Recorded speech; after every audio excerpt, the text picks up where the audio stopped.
You're listening to an Airwave Media podcast. This is Michael Medved. Otto von Bismarck, the Chancellor of Germany, once said that God offers special protection to drunkards, lost dogs, children, and the United States of America. We'll explore that special protection and what it means in The American Miracle. Subscribe to The American Miracle on Apple, Spotify, Amazon, or wherever you get your podcasts. 400 years ago, a trio of tiny kingdoms were perched on some damp islands off the coast of Europe. Within 3 short centuries, these islands would become the centre of an empire which ruled a quarter of the globe and on which the sun never set. I'm Samuel Hume, a historian of the British Empire, and my podcast Pax Britannica follows the people and events that built that empire into a global superpower. Learn the history of the British Empire by listening to Pax Britannica everywhere you find your podcasts, or go to pod.link/pax.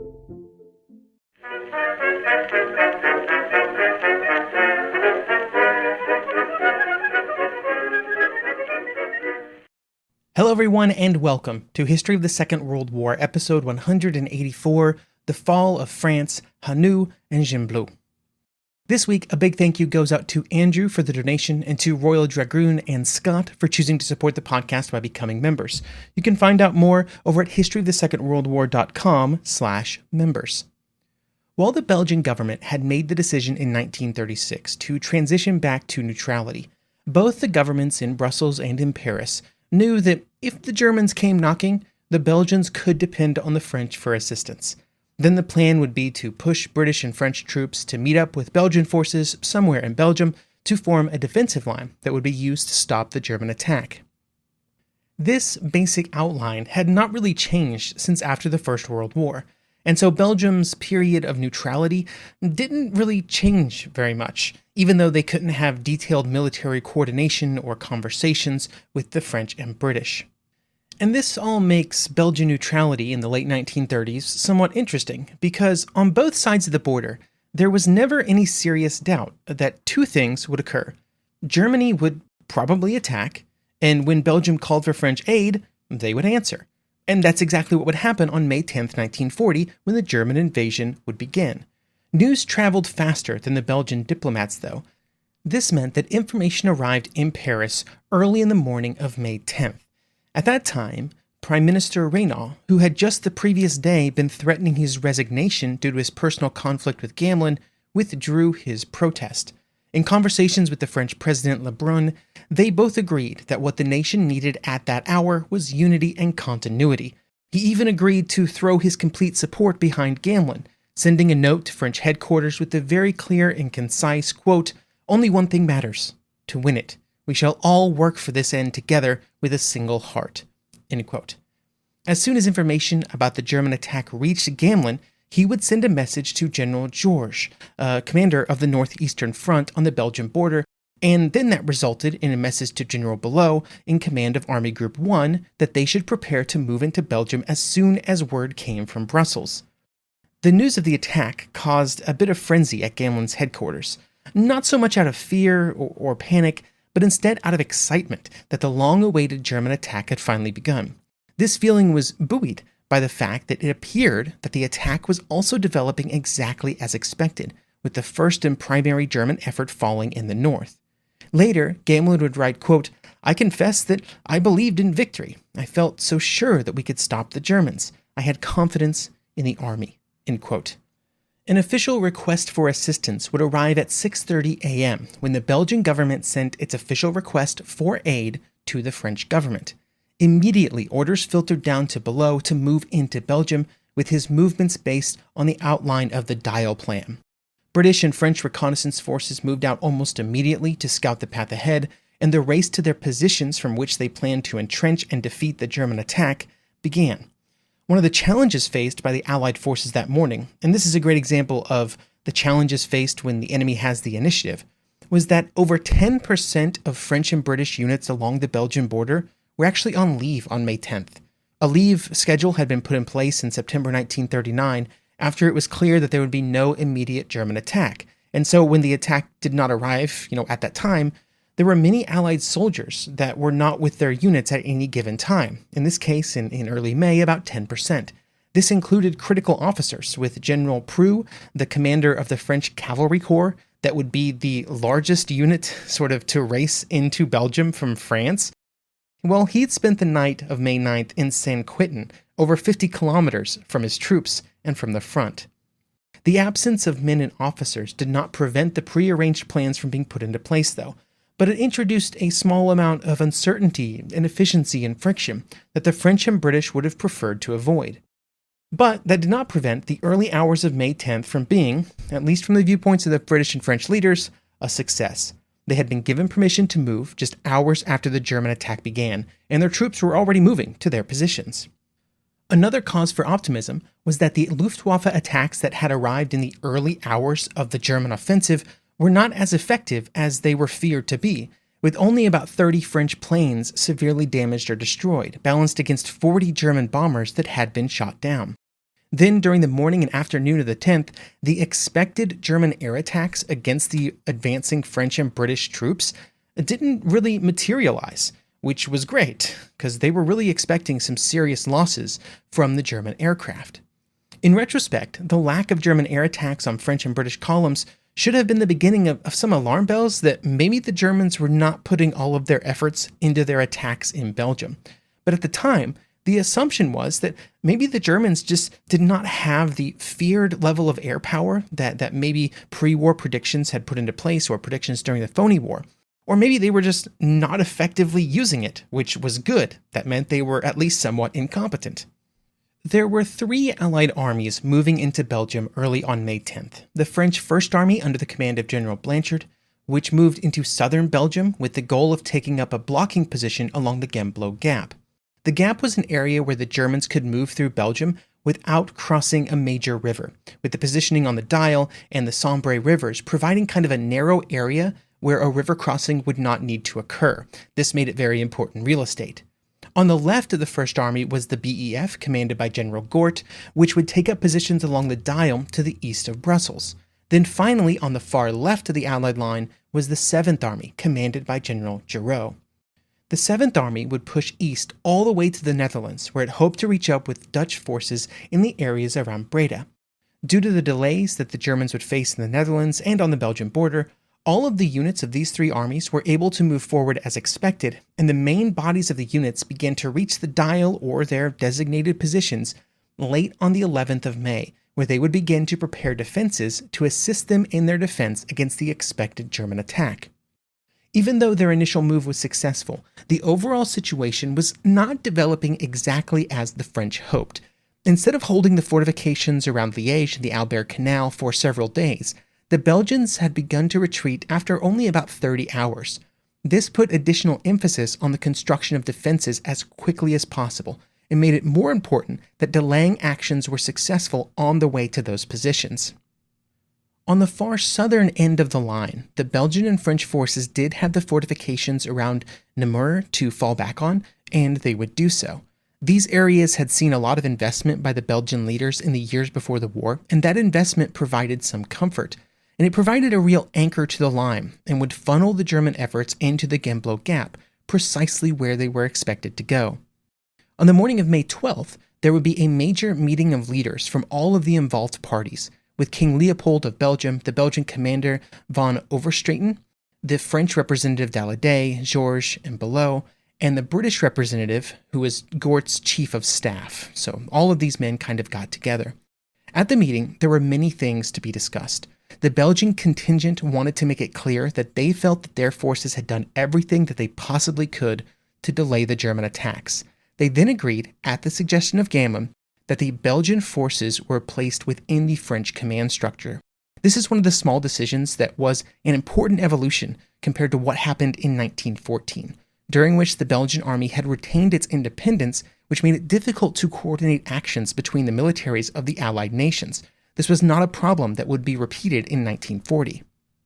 After the meeting, the Belgian king would issue a proclamation, a relatively positive one, to all Belgian forces, saying, quote, "Soldiers, the Belgian army, brutally assailed by an unparalleled surprise attack, grappling with forces that are better equipped and have the advantage of a formidable air force, has for 3 days carried out difficult operations, the success of which is of the utmost importance to the general conduct of the battle and to the result of the war.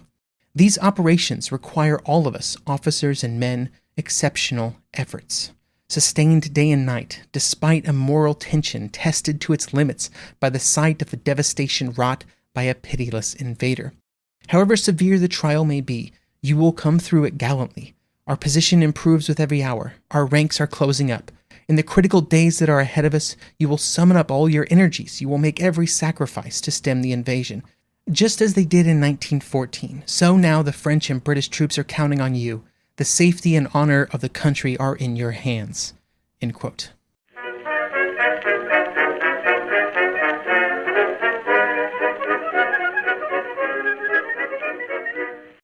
Some of us love history. Others used to or never did because history was presented as nothing but the rote memorization of names, dates, and facts. Basically, the story got left out, and that made history kind of suck. My name is Greg Jackson. I'm a university professor with a PhD in history, and bringing history to life is my passion. That's why I created my podcast, History That Doesn't Suck. I want to teach you everything you need to know about U.S. history, but I do so through stories. Let me tell you about George Washington begging his men not to mutiny against Congress, Clara Barton saving Union soldiers amid enemy fire, enslaved Frederick Douglass risking his life for liberty, and about so many other figures as their real experiences make industrialization, social movements, and even congressional debates and tax policy come to life. Subscribe to History That Doesn't Suck today, and join me, Professor Greg Jackson, every other week for a new episode, where I'd like to tell you a story.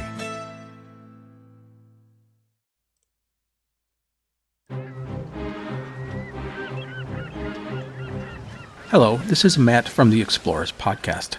I want to invite you to join me on the voyages and journeys of the most famous explorers in the history of the world. At the Explorers Podcast, we plunge into jungles and deserts, across mighty oceans and frigid ice caps, over and to the top of great mountains, and even into outer space. These are the thrilling and captivating stories of Magellan, Shackleton, Lewis and Clark, and so many other famous and not so famous adventurers from throughout history. So come give us a listen. We'd love to have you. Go to explorerspodcast.com or just look us up on your podcast app. That's the Explorers Podcast.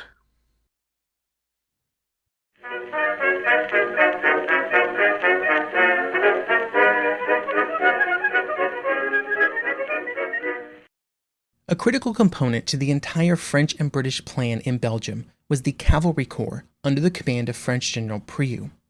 While it was called the Cavalry Corps, the Corps had some of the most powerful French armored forces, and they had one purpose: to hold the Gembloux Gap against any German attack by pushing forward from it and then giving ground slowly. They had moved across the border immediately on May 10th to take up their positions, and there was a general belief that the Belgians had put some effort into creating fortifications along the gap that could be used by the French in their efforts. However, this was not the case, and when they arrived at their destinations, the French forces found that few fixed defenses had been constructed. More importantly, the anti-tank barriers that they believed were in place had actually never been properly positioned, and instead they had simply been dumped in piles near their intended destinations, but never actually put in place, which made them basically useless. The French placed a lot of importance on these positions, and on May 11th, Priou would push 2 of his mechanized cavalry divisions northeast of Gembloux to take up positions around the town of Hannut. Then on May 12th, these troops would come under attack by the German 6th Army. At the tip of the spear of the 6th Army was the 16th Panzer Corps, commanded by General Hauptner, which would be the primary drivers of the attack on the French Cavalry Corps in the days that followed. During the actions that would take place between the 12th and the 15th, the German units would be better supplied and organized due to the fact that during these days, the French units were still at a point where they were not completely settled into their new positions, while at the same time, the German units had been preparing for this action for months.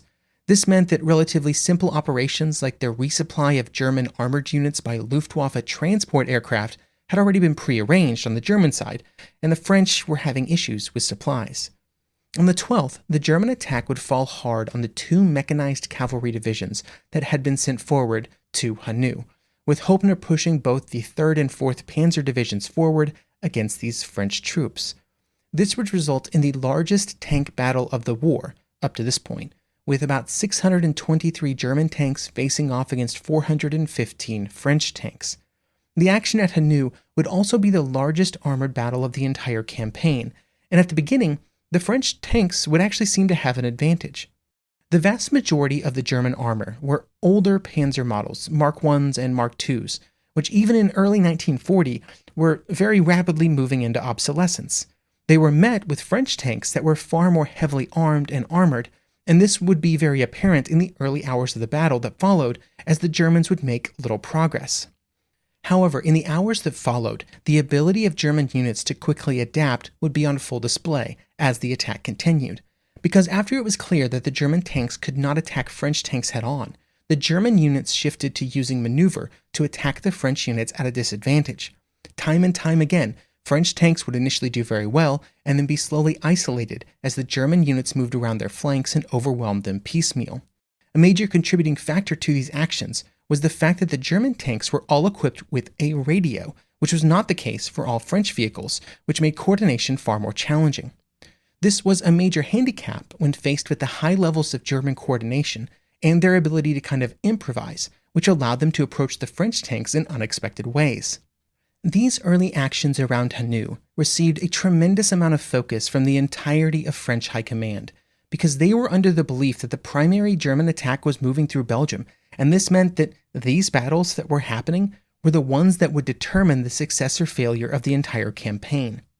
At the end of the first day, the overall battle had been something like a stalemate, as would be explained in this quote, which I quite like, from the Battle of the Belgian Plain, 12-14 May 1940, the first great tank battle, by Geoffrey A. Gunsborough. He would say, quote, "What can one conclude from the first great tank battle? The forces of the two sides were more evenly balanced than either side expected, the relative strength of French armor and armament offsetting German superiority in number of tanks and infantry and in the air." End quote. When evaluating the overall result of the battle, it's also important to keep in mind that the French purpose was not to halt the German attack at Hannut, but instead just to slow them down, while Allied forces solidified their positions on or near the Dial and along the heart of the Gembloux Gap. This dictated how Pirot constructed and organized his defense, with the decision being made to place the French tanks in fixed positions and along a broad front. This prevented the French from concentrating their armored units in some kind of proactive action, but it also caused difficulties for the Germans as well. At this point in the war, German infantry units were simply not equipped to attack enemy armored units without vehicle support. This meant that while the French did not concentrate their armor against the German armor, it also meant that in the areas where the German armor was not present, the French tanks did very well.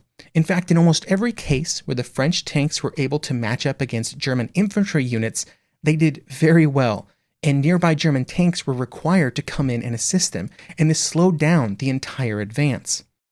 On May 13th, Pirot would make the decision that his forward forces, like those in Hannut, had kind of held on long enough. They were put in a position to act as a blocking and delay force, and they had served that purpose. Behind the shield provided by the cavalry corps, the French and British had established their defensive positions along the Dial and the Gembloux Gap, and therefore Pirot ordered his troops to fall back. The Battle of Hannut had been, in the end, German victory, but as the reduced mechanized cavalry divisions retreated into friendly lines, it was not entirely clear if it had been a French defeat. With the retreat of Pirot's cavalry corps, focus really began shifting to the Gembloux Gap. Now, while there were concerns about a German attack really anywhere along the Belgian border, there was a clear area where the Allied front was the most vulnerable, and that was the Gembloux Gap. This was an area between the Escaut and Meuse rivers, which, due to geography, was not crossed by any major waterways. The Gembloux area was on the French First Army front, and the most vulnerable part of the entire gap was occupied by a division of North African troops. These troops were well armed, well trained, and very well supported by French artillery, with each regiment of the division having dedicated artillery support, and then there were French 75s pushed forward in an anti-tank role to further solidify the defense against a German tank attack. This presented a problem for the German officers that would immediately face these positions, not just because the positions themselves were strong, but also because of a mismatch between what was actually being experienced at the front and the belief at the higher levels of German command that the German attack had already succeeded, and all the German troops needed to do was chase down a defeated enemy. When they hit the French positions along the Dial and near Gembloux, the German attack very rapidly came to a halt. This would first occur on the 14th, when the 4th Panzer Division attacked after pushing back the French covering forces of Priaulx's cavalry. Then on the 15th, things did not go much better, even with some of the strongest German formations, like the 3rd and 4th Panzer Divisions, sort of attacking, but then being quickly brought to a standstill. In the case of the 2 Panzer Divisions, their attacks would be called off at 11 a.m., only a few hours after they started, due to the power of French artillery and the overall inability of the Germans to suppress the French firepower. Further attacks throughout the day would again fail, even though more air support was called in to assist. One of the problems that the German armored units were having on this area of the front is that they had been experiencing a high level of attrition for several days before they started their attacks at Gembloux. This attrition, from tank breakdowns and accidents to losses from French fire, put the Panzer divisions in a weakened state. Then the mistake was made to launch attacks on the 15th without proper infantry support, which was an act derived primarily from hubris. But these mistakes and risks would only result in problems because the French in this area of the front were well prepared to meet the attack. Similar problems would be experienced by German units attacking in other scenarios during the French campaign, and they would still succeed due to the weakness of the opposition. In other areas along the Dial, a similar situation would develop. For example, further south, the troops of the German 6th Army also ran into a solid French defensive line, and they were unable to counter the strength of the French infantry and artillery. Just because the French were holding up the Germans did not mean that they were not also suffering heavy casualties, though, with some units in these areas of the front in the French army experiencing horrific casualties. For example, one of the battalions of the North African Division would enter their position with 700 officers and men, and they would leave on the 15th with 74. 700 down to 74. But they were at least able to inflict serious losses on the German forces, with the 3rd Panzer Division in this area of the front losing almost a quarter of its armored vehicles, and the 4th Panzer almost half.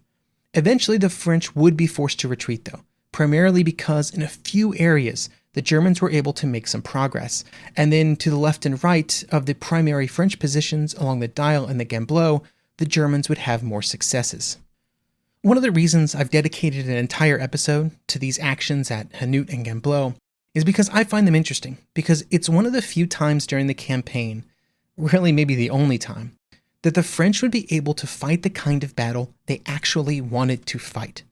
The French forces were occupying well-prepared positions, and they were supported by strong artillery fire.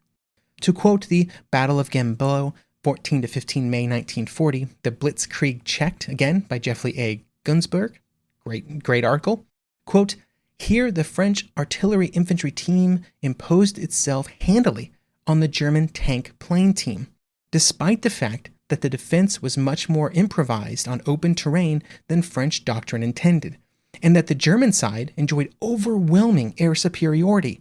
French generalship picked the terrain for the battle, accurately predicted where the enemy would make its mechanized effort, allotted enough forces to stop him, and won the day, despite having to divert almost all Allied air power and most of their reserves to counter the attack at Sedan." End quote. But even though there were successes, they could not prevent the wider scope of the campaign from having an effect on the French defenses in central and southern Belgium. Because after the relative successes of the 15th, and then the small withdrawals of the days that followed, even more drastic action would have to be taken in the days that followed due to the German attacks further south. Gembloux would have to order General Belot to begin a complete withdrawal from the Dial positions, which would take several days, as there were so many troops from 3 different nations that were trying to keep the front together during the withdrawal. And it's worth emphasizing again here at the end of this episode that much like troops in Poland and in Norway and in other places in future conflicts in the war, these armies, these divisions, and these men that were forced to withdraw had done nothing wrong. They'd actually done incredibly well against the German forces that had attacked them, but their defense could not make up for the absolute disaster that was overtaking French forces further south, because it would not be at Gembloux or Hannut in Belgium that the Germans were trying to win the campaign, but instead moving through the Ardennes forest and then across the Meuse, an attack that we will begin to discuss next episode.